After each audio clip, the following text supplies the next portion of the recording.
he's not hearing me. He's thinking about, what am I going to do? How am I going to deal with this? What do I do now? You have to repeat what you're saying to them over and over and over, because they're not listening to you. They're thinking about the consequences. I don't want other people to think that these were just cold-blooded acts of murder. And I'm sure there's a story to it. Even people who are hardcore criminals don't really view their acts as being that deviant or that different. They had a reason for it. Interrogators often use this technique called minimization to trigger a confession. You're the only one that can tell that story. There's always two sides to it.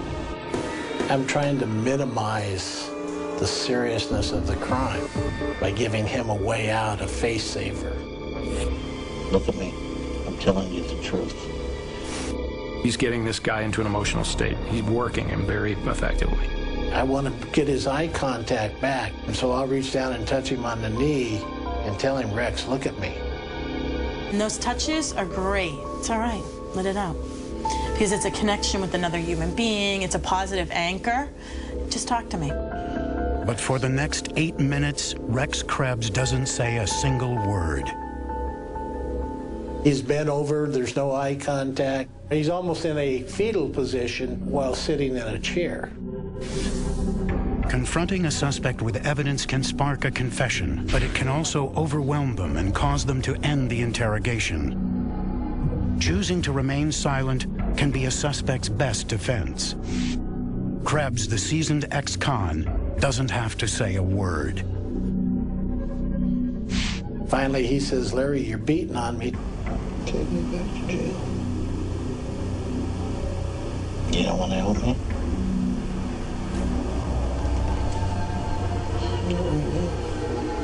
I need your help, Rex. Hobson backs down, for now. If he pushes too hard, he could destroy the rapport he's built with Krebs and never get a confession. The next morning, though, Krebs is a different man.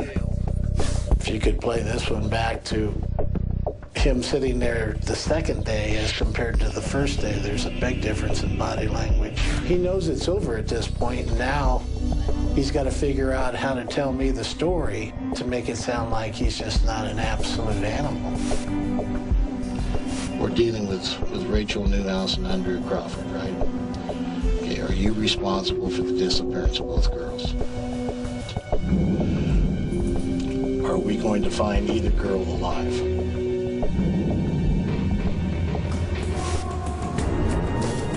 What killed her?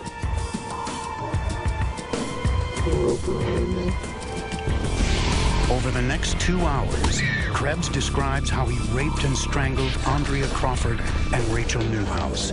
He later shows Hobson where he disposed of the bodies. A jury convicts Krebs on 2 counts of first-degree murder. On July 20th, 2001, a judge sentences him to death. Rex Krebs's confession resulted from a subtle mixture of bonding and confrontation. Other suspects think they can negotiate their way out of trouble. What's the picture that you have so far? I know you were there. You haven't yet told me you were there, but I know you were there. Next, a cocky street punk thinks he can beat a veteran interrogator at his own game.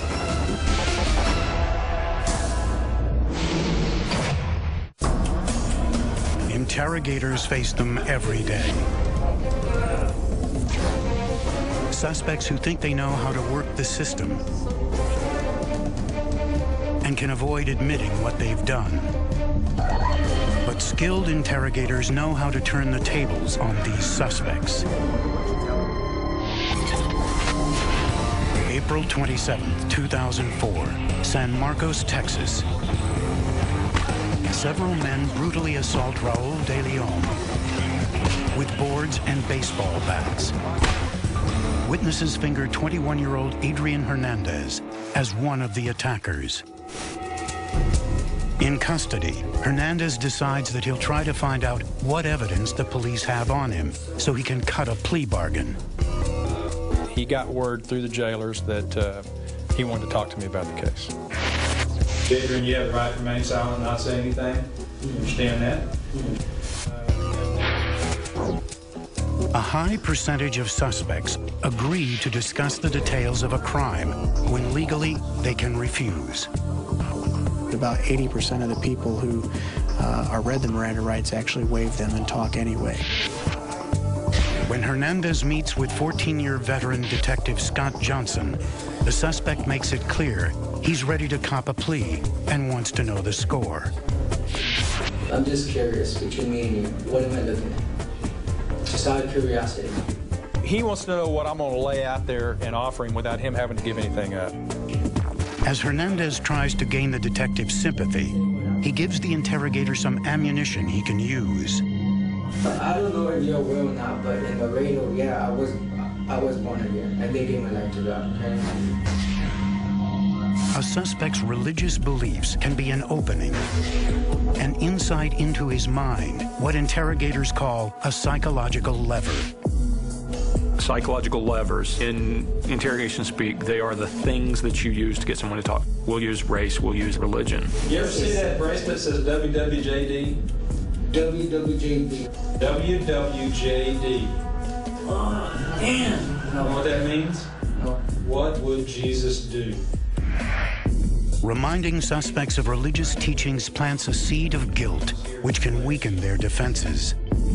And I'll ask people, are you a man of God? And if they tell me yes, then I want to know, are you a person that not only talks the talk, but walks the walk? And if you can get them acknowledging all those things, it's very hard for them then to back up from that. If Jesus was sitting in this room right here with us, what would Jesus tell you to do? Get out of your chest. Be honest. Be truthful. His eyes were telling me he wanted to tell the truth. He wants somebody to talk to. I know you were there. You haven't yet told me you were there, but I know you were there. Your eyes tell me you were there. Your smile tells me you were there. My eyes tell me. Oh, yeah, they do. Your eyes tell a story.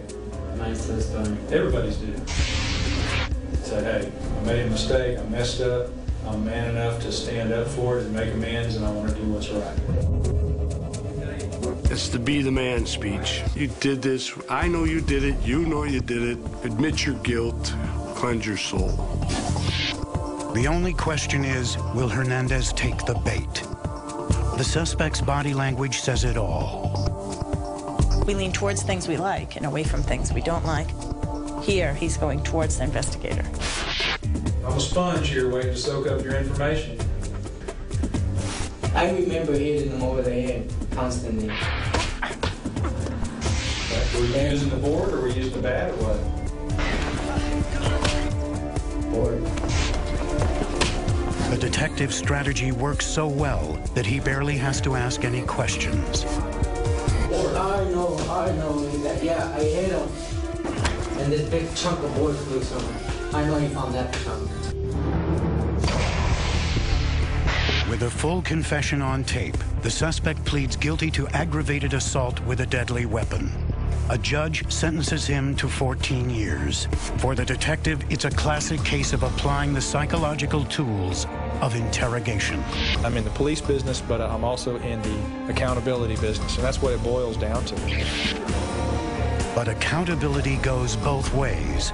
Interrogators have a responsibility to use the tools of their trade correctly. You were there, and you know what happened. Do not lie to these people anymore. I know you were over there. I know you were over there with that girl when she was killed. What happens when an interrogator goes too far? You can either come off the truth right here today. I'm going to lock your damn ass up. Do you understand that? That's next.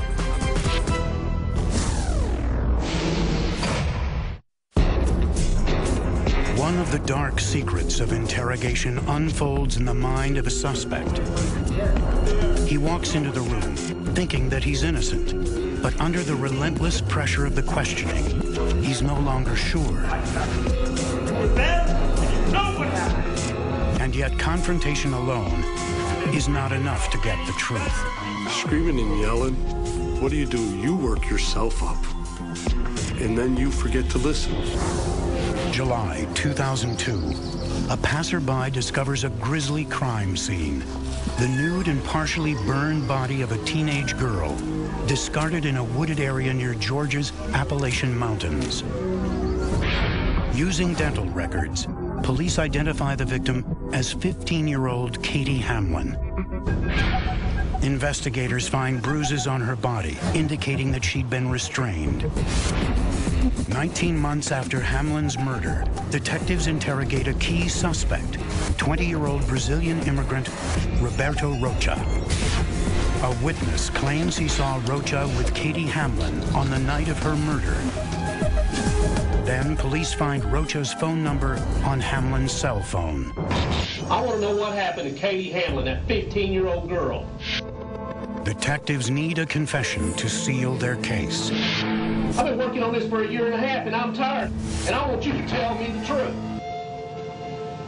Right now. What were you doing over there? If you didn't kill her, what were you doing over there? I wasn't there, man. Yes, you were. Let me tell you something. I have given you one chance after another. Yeah. I'm nervous because you guys... No, you're nervous because you're trying to figure out how to lie to us.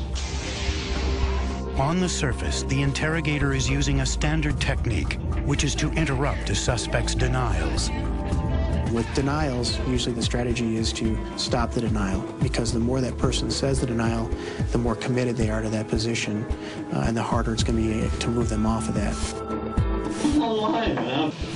Yeah, I don't believe you, Roberto, because you don't have to believe. Your truck was over there, you were there, this girl died. I know 3 people saw it. But an aggressive approach like this can actually undermine the primary rules of interrogation, which are to establish a baseline and build rapport. No. You have got to tell the truth. Again and again, Rocha protests that he doesn't even know who Katie Hamlin is. The interrogator plows ahead. You were there when that girl was killed. I know you were. We can put you over there. Now, you got a choice, son. You can either come off the truth right here today, I'm gonna lock your damn ass up. You understand that? The suspect is isolated, is now being accused relentlessly and repeatedly. You're gonna tell me what happened to Katie Hamlin, because you were there and you know what happened to her. The fatal flaw of this interrogation is that it is fueled by this presumption, this certainty in his guilt. You went down there and they dumped the body and you were there. You were there. Okay, I was there. It seems like a real breakthrough. Rocha says he knows who killed Katie and that he watched as they dumped her body in the woods. Yeah. They got something out of the truck. Came down here. They carried her out and... Carry who out? Okay. They carried who? Her. Yeah. After a 2-hour-long interrogation, officers believe they've tied Rocha to Katie's killing. As an accessory to first-degree murder, he could receive a death sentence. 2 weeks later, police finally verify Rocha's whereabouts the night of Katie Hamlin's murder. They find proof that he was in Brazil at the time.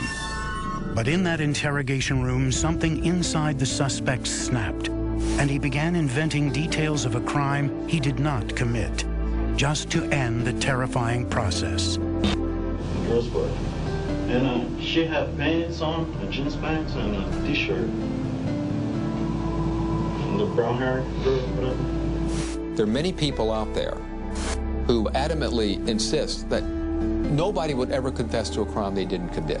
And if you won't admit that a false confession is possible, then you will never recognize them. The charges against Rocha are dropped, and another suspect is ultimately convicted for the murder. It's easy to get a false confession unless you use the tools correctly. Interrogators will tell you they only interrogate guilty people. In this particular case, their hunch and their intuition